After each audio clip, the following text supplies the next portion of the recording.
அனைவருக்கும் அன்பான வணக்கம். Hello everyone. உங்களையெல்லாம் ரொம்ப நாள் கழித்து சந்திப்பதில் உள்ளபடியே மகிழ்ச்சி.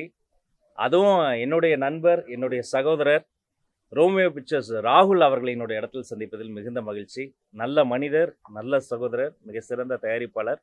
தமிழ் சினிமா நல்லா இருக்கணும்னு நினைக்கக்கூடிய இளம் தயாரிப்பாளர்கள் மிக முக்கியமான ஒருவர். ரோமியோ பிக்சர்ஸோடைய குடும்பத்திலிருந்து அடுத்த படத்திற்கான ஒரு வெளியீடு இன்னைக்கு வந்து செய்திருக்கிறோம். இயக்குனர் மிஸ்டர் ஹர்ஷவர்தன்.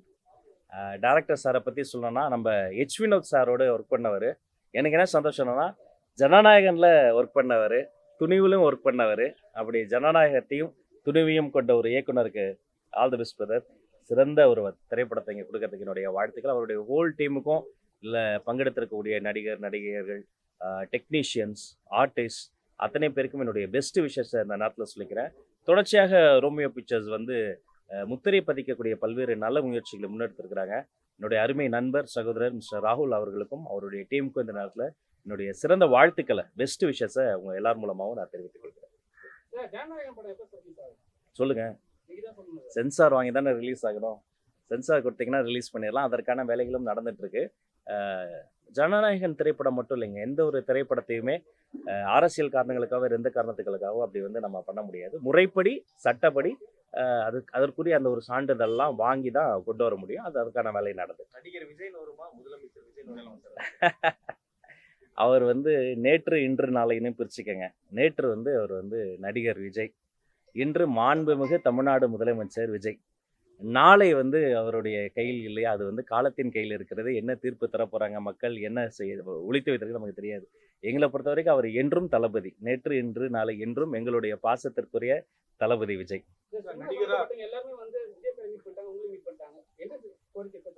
எல்லா கோரிக்கையும், திரைத்துறை என்பது மக்களினுடைய அன்றாடம். திரைத்துறை என்பது ரொம்ப கஷ்டத்தில் இருக்க மக்களுக்கு ஒரு தெரப்பி. திரைத்துறை என்பது பெரிய தலைவர்களை உருவாக்கிய ஒரு தாய்மடி. எங்கள் முதலமைச்சர் அங்கேருந்து தானே வந்தார். அதனால் எல்லா கோரிக்கையுமே பரிசீலித்து எந்தெந்த கோரிக்கையை வந்து நிர்வாக ரீதியாக சரி செய்யணுமோ அதை பண்ணி, எந்தெந்த கோரிக்கைக்கு நிதி தேவை உண்டோ அதையும் பண்ணி, மாண்புமிகு தமிழ்நாடு முதலமைச்சர் திரு விஜய் அவர்களோடு கலந்து பேசி அவரினுடைய ஆலோசனை மற்றும் அறிவுறுத்தல்படி எல்லா கொள்கையும் ஒவ்வொன்றாக சரி செய்யப்படும்.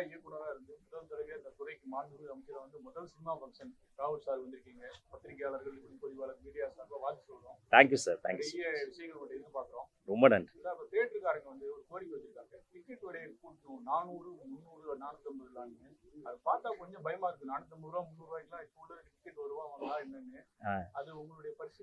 இப்ப மற்ற மாநிலங்கள்னா பாத்தீங்கன்னா ஒவ்வொரு மாநிலத்துல அந்த திரையரங்கத்தை, அதாவது அந்த டிக்கெட் ப்ரைஸ் வந்து ஏற்றிக்கிட்டே வந்துட்டாங்க. டக்குன்னு ஏற்றினா அதுக்கேற்ற மாதிரி அந்த எக்ஸ்பீரியன்ஸை அவங்க மாற்றிக்கிட்டே வந்துட்டாங்க. தமிழ்நாடை பொறுத்த வரைக்கும் ஒரு விஷயத்தில் ரொம்ப தெளிவாக இருக்கும். மக்களுக்கு அது சுமையாக மாறிடக்கூடாது. அதே சமயம் அந்த பிளேயர், அதாவது அந்த பர்டிகுலர் தேட்டர் ஓனர் ஒரு ஐமேக்ஸ் ஸ்க்ரீனை வச்சுருக்காங்கன்னு வச்சுக்கோங்களேன். அந்த ஐமேக்ஸ் ஸ்க்ரீனை மெயின்டைன் பண்ணுறது சாதாரணமான ஒரு விஷயம் கிடையாது. ஓப்பனேமர் மாதிரி ஒரு திரைப்படத்தை நம்ம வந்து ஐமேக்ஸில் பார்க்குறோன்னா அதுக்கு ஒரு மெயின்டெனன்ஸ் சார்ஜ் இருக்குது. அதுக்கு வந்து ஆஸ்பெக்ட் ரேஷியோவே மாறும். டெக்னிக்கலாக உங்களுக்கு தெரியாத சட்டம் இல்லை.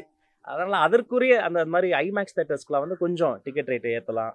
அப்புறம் பொதுவாகவே அங்கே இருக்கக்கூடிய அந்த ஒரு எக்ஸ்பீரியன்ஸை என்ஹான்ஸ் பண்ணும்போது லென்ஸ் லைஃப்லாம் இருக்குது, அதெல்லாம் பண்ணும்போது ஏற்றலான்ற ஒரு கோரிக்கை வந்திருக்கு. இரண்டு தரப்பையும், மக்களையும் ரசிகர்களையும் அந்த திரையரங்கு உரிமையாளர்களையும் ஒரு வின்வின் சுச்சுவேஷன் மாதிரி எல்லாத்தையும் கன்சிடர் பண்ணி ஒரு ஒரு ப்ரைஸ்க்கு வந்து நம்ம கொண்டு வந்துடும். திமுக ஆட்சி இருக்கும் போது 10 ரூபாங்க, அண்ணன் வந்து ஆட்சிக்கு வந்த உடனே 20 ரூபா மாத்திட்டாங்க. செகண்ட் கட்ட கூட 20 ரூபா வாங்குறாங்க. அதாவது நடக்குது. இல்லை, ஆட்சி மாற்றம் மட்டும் கிடையாது. ஒவ்வொரு பீரியட்ல அவங்க ஏற்றுக்கிட்டே வருவாங்க. அவர்லி பேசிஸில் ஏற்றுவாங்க, ஸ்நாக்ஸ் ப்ரைஸ் வந்து ஏற்றுவாங்க. இது ஓவரால் வந்து மக்களுக்கு வந்து வாங்கும் திறன் அதிகமானால் கூட அங்கே பிரைமரி வேலை என்னன்னு பார்த்தீங்கன்னா அந்த திரைப்படத்தை ரசிப்பது தான். இவங்கெல்லாம் அதை உருவாக்குறதுக்கு தான் போராடிக்கிட்டு இருக்கிறாங்க. அவர்லாம் லைஃபே பணைய வச்சு இதெல்லாம் பண்ணிட்டு இருக்கிறாரு. அப்போ அல்டிமேட்டாக அந்த எக்ஸ்பீரியன்ஸை மட்டும் பாதுகாக்கணும், அது மட்டும் கொடுக்கணுங்கிறது, அதுக்கு ப்ரைஸ் ஏற்றிட்டு போடுங்கிறது மட்டும் இல்லாமல் இவங்கள மாதிரி தயாரிப்பாளர்கள், இயக்குனர்கள், ஆனால் பெருந்தனமே நடிகர்ன்றார். நாலாம் சின்ன சின்ன வாத்தியார்கள், போலீஸ், அது மாதிரி சின்ன சின்ன நடிகர்கள், குணச்சித்திர நடிகர்கள், அவங்களுடைய லைஃப்லாமும் நம்ம வந்து பார்க்கணும். அப்போ ஒரு மிடில் பாயிண்ட்ல இருந்தால் தான் அது கரெக்டாக. ரொம்ப அதிகமாக வைத்திடக்கூடாது, ரொம்ப இதுவாகவும் பண்ணிட முடியாது. படைப்பாளிகளினுடைய வாழ்வாதாரம் பாதிக்காத வகையில் அதெல்லாம் சரி செய்யப்படும்.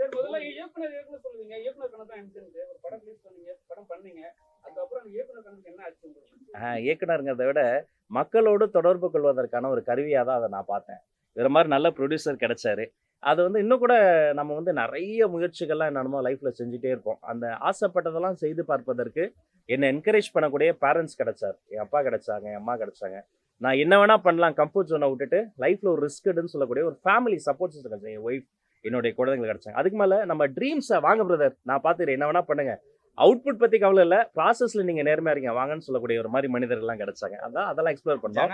அந்த வழியில் அரசியலுக்கும் நீ வா, நான் பார்த்துக்கிறேன், நீ வந்து நில்லு அப்படின்னு ஒரு அண்ணனை போல என்னுடைய முதல்வர் கிடைச்சாரு. அதனால இந்த ஒரு பொறுப்பு, இன்னொரு கூடுதல் பொறுப்பை மக்களோடு தொடர்பு கொள்ளும் ஒரு கருவியாக தான் நான் பார்க்கிறேன். முதல்வருடைய பிறந்த நாள் வந்து 3/22 19ஆம் தேதி பிறந்த நாள் பரிசா வருது. தொண்டர்கள் ரசிகர்கள்லாம் ரொம்ப ஜனநாயகன் வருதுன்னு சொல்றாங்க. என்ன வருது, அந்த நம்பிக்கை நிறைவேறுமா? நீங்க வந்து அவருடைய ரசிகராக, தொண்டராக, நிர்வாகியா, அமைச்சரா என்னன்னு சொல்றீங்க? என் முதல்வருங்க எக்மோர் ஹாஸ்பிட்டல் என் தொகுதி, நான் பிறந்த அதே ஹாஸ்பிட்டலில் அப்போ அசிஸ்டன்ட் டைரக்டர் அப்பா வந்து ரொம்ப கஷ்டப்பட்டு பிறந்து ஒரு சாதாரண ஒரு குடும்பத்தில் பிறந்து, பின்பு அவருடைய ஒவ்வொரு பர்த்டேக்கும் பார்த்தா ஒரு பெரிய பார்ட்டி த்ரோ பண்ணுறதோ ஃபங்க்ஷன் அப்படிலாம் கிடையாது.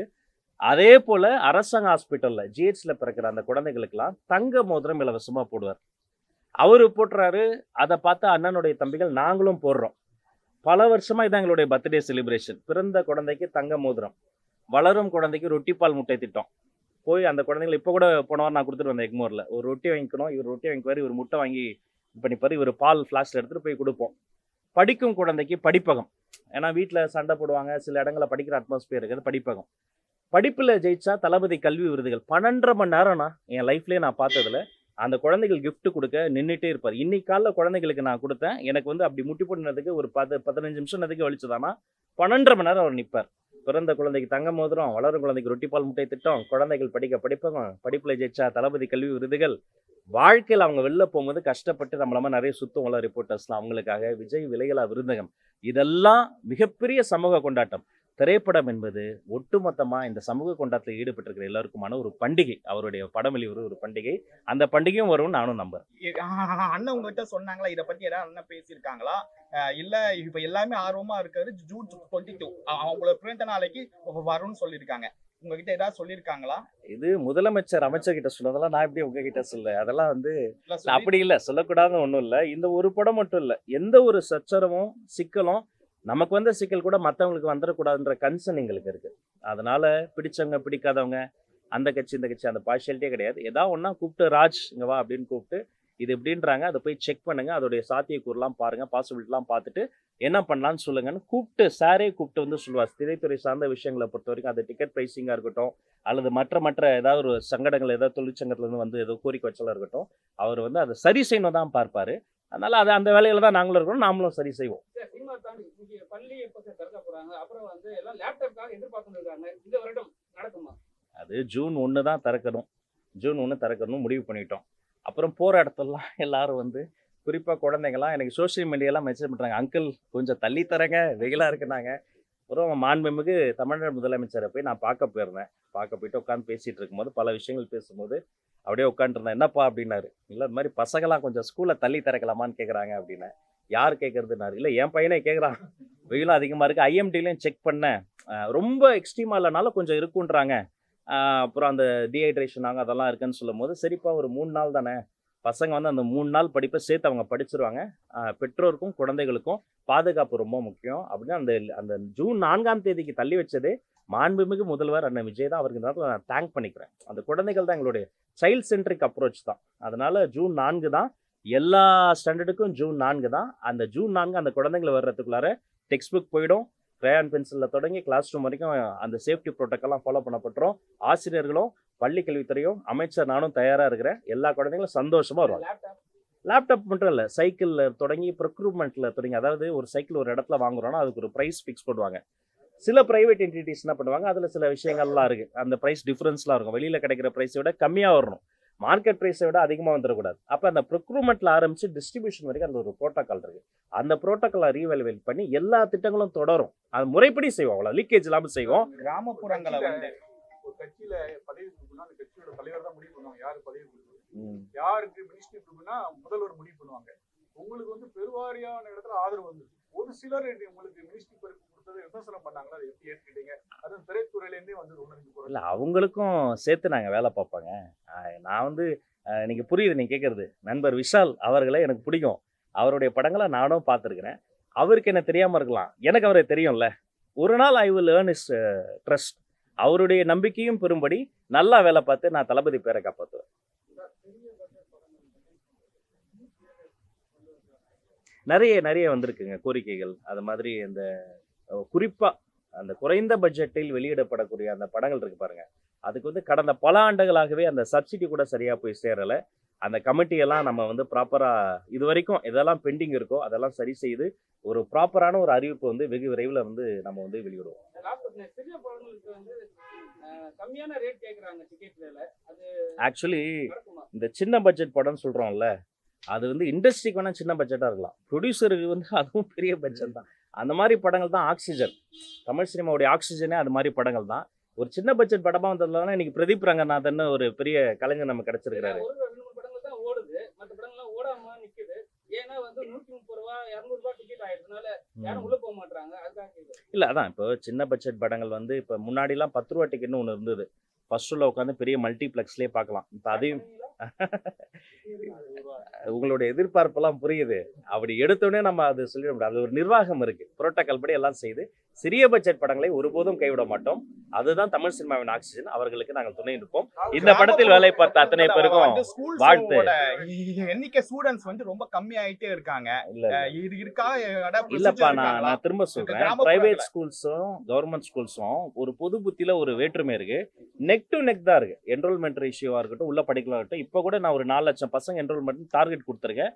அதில் வேலை செய்கிறோம். இந்த படத்தில் வேலை பார்த்த அத்தனை பேருக்கும் வாழ்த்துக்கள். நண்பர் ராகுலுக்கு best wishes. Thank you so much. ஒரு குரூப் பிக்சர் தேங்க்யூ சார்.